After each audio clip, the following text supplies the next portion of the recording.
تو اب یہاں پہ ایک تدریج کے ساتھ، ایک سسٹم کے ساتھ اللہ تعالیٰ منع کر رہے ہیں کہ اے ایمان والو نماز کے نزدیک نہ جاؤ جس وقت کہ تم نشے کی حالت میں ہو۔ تو منع کیا جا رہا ہے جب نماز کا وقت ہو، تمہیں وقت دن میں 5 وقت نماز پڑھنا ہے، تو جب تم نماز کی حالت میں آؤ، عبادت کے لیے ادا کرنے آؤ، تو اس وقت تمہیں نشے کی حالت میں نہ ہونا چاہیے، اس کے قریب بھی نہیں جاؤ جب تک کہ تمہارا نشہ اتر نہ جائے۔ تو نماز کا یہ ادب ہے، ٹھیک ہے نا۔ نماز اپنے، ہم کس کے آگے جا رہے ہیں؟ نماز اپنے پروردگار عالم جو دونوں جہاں کے عالم کے مالک ہیں ان کے آگے حاضری کا وقت ہے نا، عمل کا وقت ہے، حاضر ہونے کا ٹائم آ گیا، تو اپنے آپ کو اس کے سامنے ہمیں پیش کرنا ہے۔ یہ ایسا نہیں ہے کہ جس طرح دیکھیے دنیا کے باقی ہم کام ہو جاتے ہیں، بلکہ یہ ایک بندہ، ہم غلام اپنے رب کے آگے اپنی غلامی کی حیثیت سے اپنے عاجزی بندگی کی عاجزی ہماری ظاہری بھی ہے، ہم اپنے ایکشن سے بھی ظاہر کرتے ہیں، اور ہمارے اندر کا بھی جھکا ہونا چاہیے، ہمارا دل دماغ اللہ کے آگے جھک جائے، اللہ کے آگے سر تسلیم کرے۔ جیسے ہم سجدہ رکوع میں جاتے ہیں، بالکل اسی طریقے سے ہم اپنے اللہ کے آگے اپنے آپ کو، ہمارا دل جھک جائے، سمجھ رہے ہیں نا۔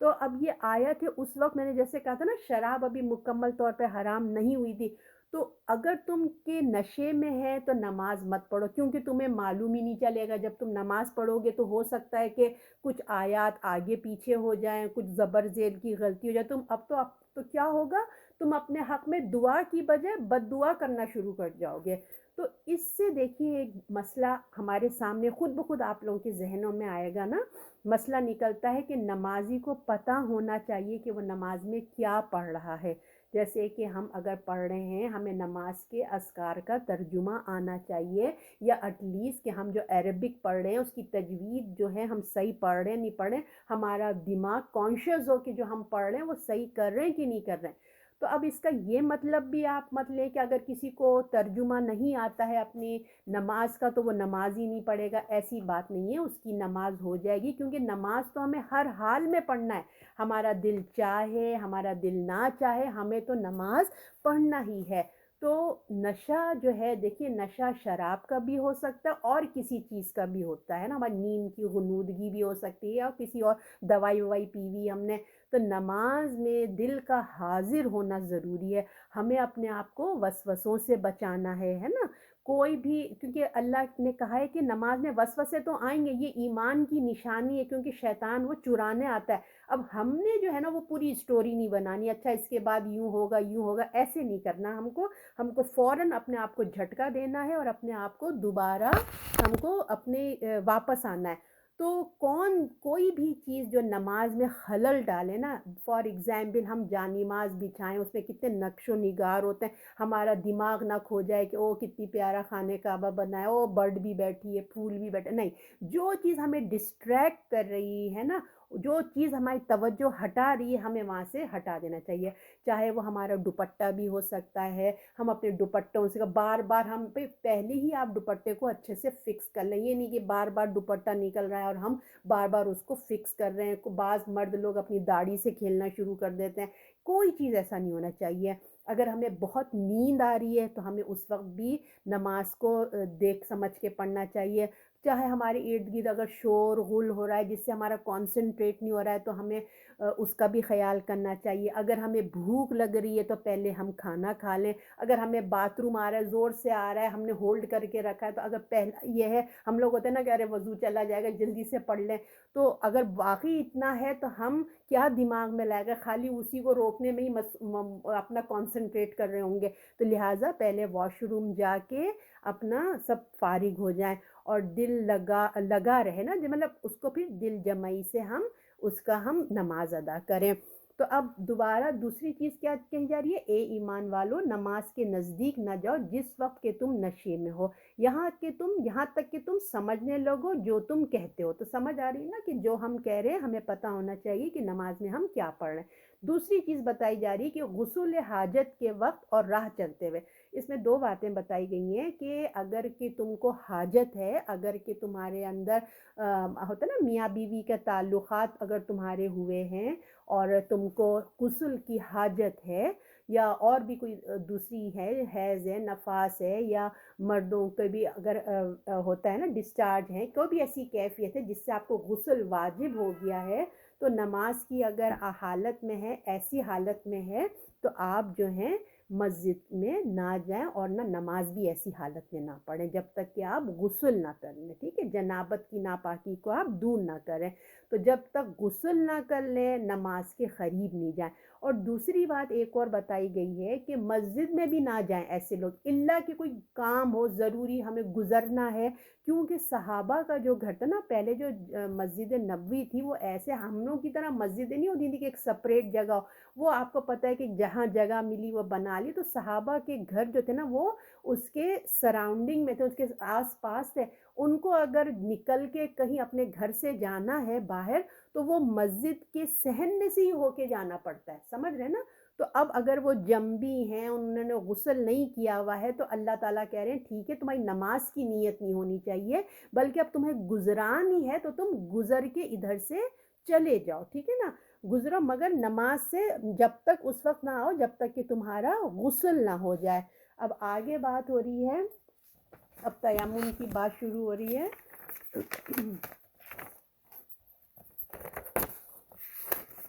اچھا، بات ہو رہی ہے اگر تم مریض ہو یا اوپر سفر میں ہو یا آئے کوئی تم میں سے بیت الخلاء سے یا پاس گئے ہو عورتوں کے، پھر نہ ملے پانی تو ارادہ کرو مٹی کا، پھر نہ پاؤ تو اپنے منہ اور ہاتھ پر مسح کر لو، اور اللہ معاف کرنے والا بخشنے والا ہے، ٹھیک ہے۔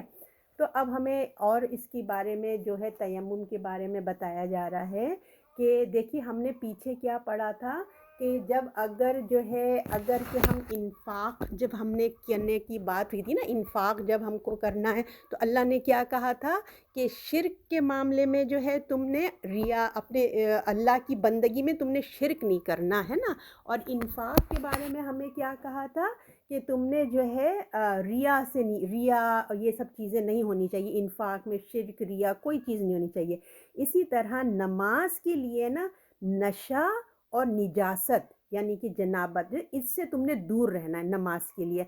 تو ایک دیکھیے ایک جسم کی پاکیزگی ہے اور ایک ذہن کی ہے نا، جب ہم نجاست میں ہوتے ہیں تو ہمارا جسم ناپاک ہوتا ہے، اور جو شراب کی حالت میں آپ جانتے ہیں کہ انسان کا جو ہے نا ذہنی کام نہیں کرتا، تو اب اللہ تعالیٰ اس میں بتا رہے ہیں کہ تم اگر مریض ہو، سفر میں ہو، ٹھیک ہے نا، یہ ہم کو بتایا جا رہا ہے کہ